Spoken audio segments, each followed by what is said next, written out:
দেশ উপবাসে যে যেখান থেকে শুনছেন সবাইকে আমার সালাম, শুভেচ্ছা, অভিনন্দন। আমি আজ কথা বলবো বাংলাদেশে আগুন লাগছে।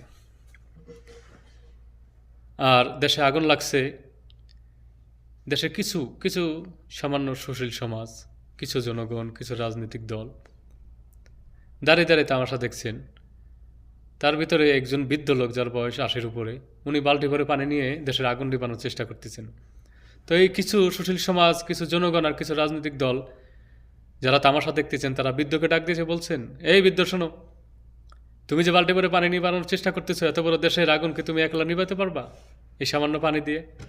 তো বৃদ্ধ বলতেছে, হ্যাঁ আমি জানি যে আমার এই সামান্য পানিতে বাংলাদেশের আগুন নিববে না, কিন্তু তোমরা যদি আমার পাশে থাকো এবং আমার সাথে আগুন নেবানোর চেষ্টা করো, আমরা সবাই মিলে যদি দেশের আগুন নেবানোর চেষ্টা করি, তাহলে অবশ্যই আগুন নিববে।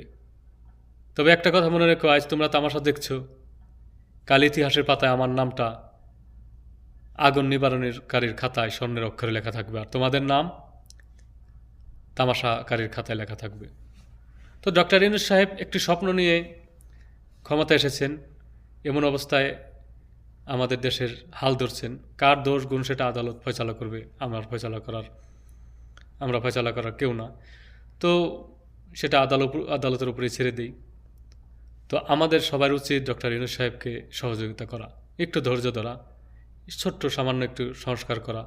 কারণ দেশের আইন শৃঙ্খলা পরিস্থিতি যদি ভালো না থাকে, যদি একটা ভোট হয়, আমাদের দেশের একটা কালচার আছে কেন্দ্র দখল করা, মারামারি করা, ব্যালট ছিনতাই।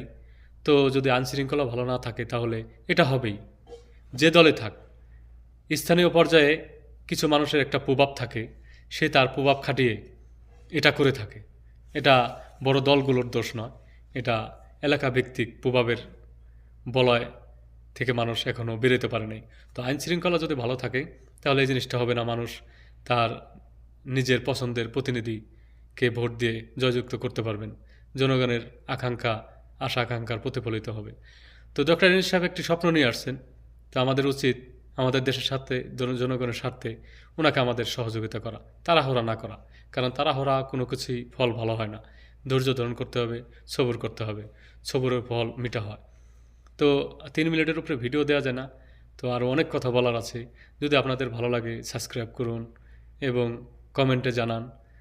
যদি ভালো না লাগে তাও জানাবেন, এবং ভালো কিছু আপনাদেরকে উপহার দেওয়ার চেষ্টা করব। আরও অনেক কথা বলার আছে, কথা বলবো। আশা করি ভালো থাকবেন। সবার জন্য শুভকামনা। বাংলাদেশ চিরজীবী হোক। আল্লাহ হাফেজ।